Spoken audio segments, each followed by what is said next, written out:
have a confession to make. But first, I want you to make a little confession to me. In the past year, I want you to just raise your hand if you've experienced relatively little stress. Anyone? How about a moderate amount of stress? Who's experienced a lot of stress? Yeah, me too. But that is not my confession. My confession is this: I am a health psychologist, and my mission is to help people be happier and healthier. But I fear that something I've been teaching for the last 10 years is doing more harm than good, and it has to do with stress. For years, I've been telling people stress makes you sick. It increases the risk of everything from the common cold to cardiovascular disease. Basically, I've turned stress into the enemy.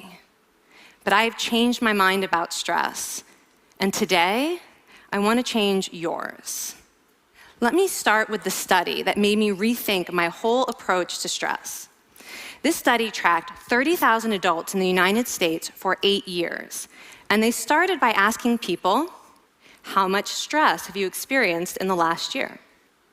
They also asked, do you believe that stress is harmful for your health?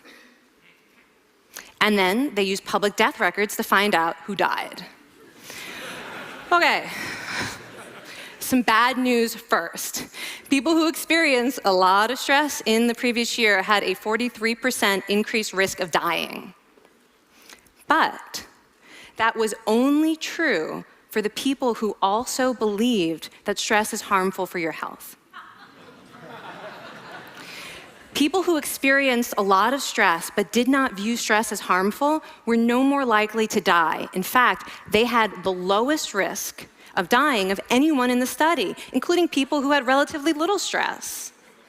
Now, the researchers estimated that over the 8 years they were tracking deaths, 182,000 Americans died prematurely, not from stress, but from the belief that stress is bad for you. That is over 20,000 deaths a year.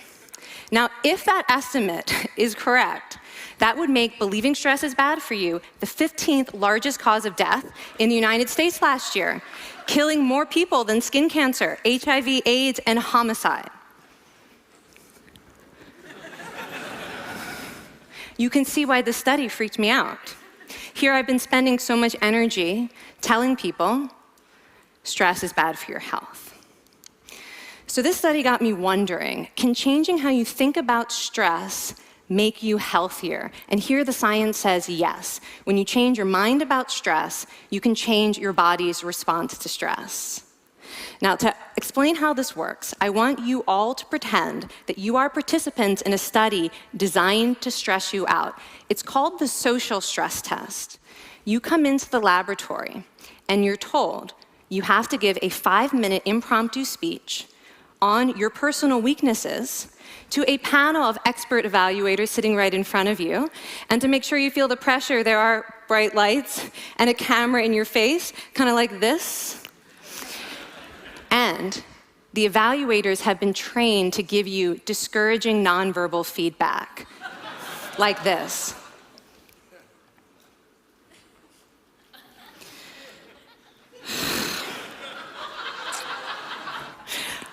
Now that you're sufficiently demoralized, time for part 2, a math test.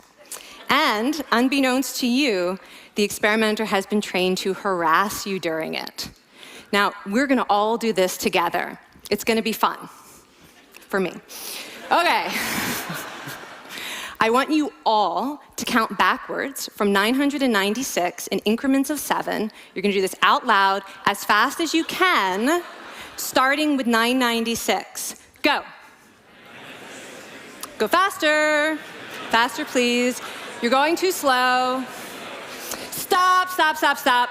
That guy made a mistake. We're gonna have to start all over again. You're not very good at this, are you? Okay, so you get the idea. Now, if you were actually in this study, you'd probably be a little stressed out. Your heart might be pounding, you might be breathing faster, maybe breaking out into a sweat. And normally we interpret these physical changes as anxiety or signs that we aren't coping very well with the pressure.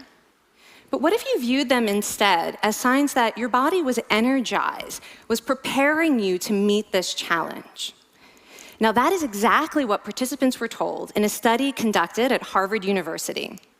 Before they went through the social stress test, they were taught to rethink their stress response as helpful. That pounding heart is preparing you for action. If you're breathing faster, it's no problem. It's getting more oxygen to your brain. And participants who learned to view the stress response as helpful for their performance, well, they were less stressed out, less anxious, more confident. But the most fascinating finding to me was how their physical stress response changed. Now, in a typical stress response, your heart rate goes up and your blood vessels constrict like this. And this is one of the reasons that chronic stress is sometimes associated with cardiovascular disease. It's not really healthy to be in this state all the time. But in the study, when participants viewed their stress response as helpful, their blood vessels stayed relaxed like this. Their heart was still pounding, but this is a much healthier cardiovascular profile. It actually looks a lot like what happens in moments of joy and courage. Over a lifetime of stressful experiences, this one biological change could be the difference between a stress-induced heart attack at age 50 and living well into your 90s. And this is really what the new science of stress reveals, that how you think about stress matters. So my goal as a health psychologist has changed. I no longer want to get rid of your stress. I want to make you better at stress. And we just did a little intervention. If you raised your hand and said you'd had a lot of stress in the last year, we could have saved your life. Because hopefully the next time your heart is pounding from stress, you're going to remember this talk, and you're going to think to yourself, this is my body helping me rise to this challenge. And when you view stress in that way, your body believes you, and your stress response becomes healthier. Now, I said I have over a decade of demonizing stress to redeem myself from. So we are going to do one more intervention. I want to tell you about one of the most underappreciated aspects of the stress response. And the idea is this: stress makes you social. To understand this side of stress, we need to talk about a hormone, oxytocin. And I know oxytocin has already gotten as much hype as a hormone can get. It even has its own cute nickname, the cuddle hormone, because it's released when you hug someone. But this is a very small part of what oxytocin is involved in.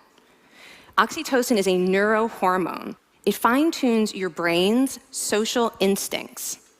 It primes you to do things that strengthen close relationships. Oxytocin makes you crave physical contact with your friends and family. It enhances your empathy. It even makes you more willing to help and support the people you care about.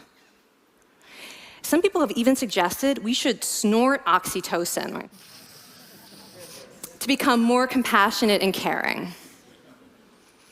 But here's what most people don't understand about oxytocin. It's a stress hormone. Your pituitary gland pumps this stuff out as part of the stress response. It's as much a part of your stress response as the adrenaline that makes your heart pound. And when oxytocin is released in the stress response, it is motivating you to seek support. Your biological stress response is nudging you to tell someone how you feel instead of bottling it up. Your stress response wants to make sure you notice when someone else in your life is struggling so that you can support each other. When life is difficult, your stress response wants you to be surrounded by people who care about you. Okay, so how is knowing this side of stress going to make you healthier? Well, oxytocin doesn't only act on your brain, it also acts on your body. And one of its main roles in your body is to protect your cardiovascular system from the effects of stress. It's a natural anti-inflammatory. It also helps your blood vessels stay relaxed during stress. But my favorite effect on the body is actually on the heart. Your heart has receptors for this hormone.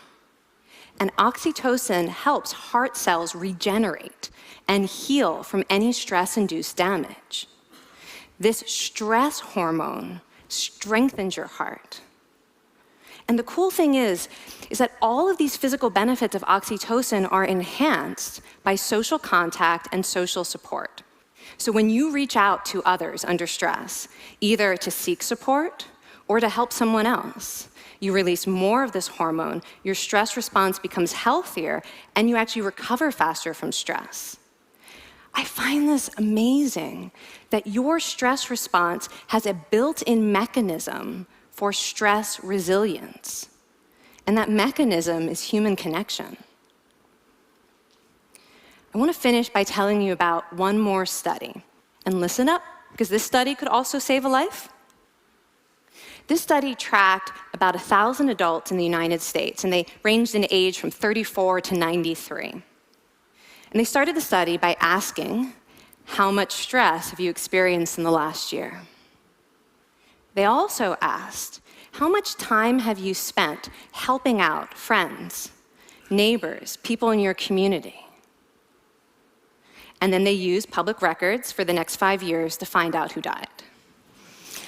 Okay, so the bad news first. For every major stressful life experience, like financial difficulties or family crisis, that increased the risk of dying by 30%. But, and I hope you are expecting a but by now, but that wasn't true for everyone. People who spent time caring for others showed absolutely no stress-related increase in dying, 0. Caring created resilience. And so we see once again that the harmful effects of stress on your health are not inevitable. How you think and how you act can transform your experience of stress. When you choose to view your stress response as helpful, you create the biology of courage. And when you choose to connect with others under stress, you can create resilience. Now, I wouldn't necessarily ask for more stressful experiences in my life, but this science has given me a whole new appreciation for stress. Stress gives us access to our hearts. The compassionate heart that finds joy and meaning in connecting with others. And yes, your pounding physical heart working so hard to give you strength and energy. And when you choose to view stress in this way, you're not just getting better at stress, you're actually making a pretty profound statement. You're saying that you can trust yourself to handle life's challenges. And you're remembering that you don't have to face them alone. Thank you. Thank you.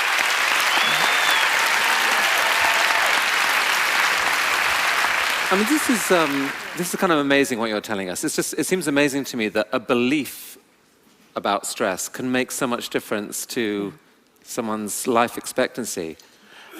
How would that extend to advice? Like if someone's making a lifestyle choice between, say, a stressful job and a non-stressful job, does it matter that which way they go, that it's equally wise to go for the stressful job so long as you believe that you can handle it in some sense? Yeah, and one thing we know for certain is that chasing meaning is better for your health than trying to avoid discomfort. And so I would say that's really the best way to make decisions, is go after what it is that creates meaning in your life, and then trust yourself to handle the stress that follows. Thank you so much, Kelly. Thank you. It's really cool.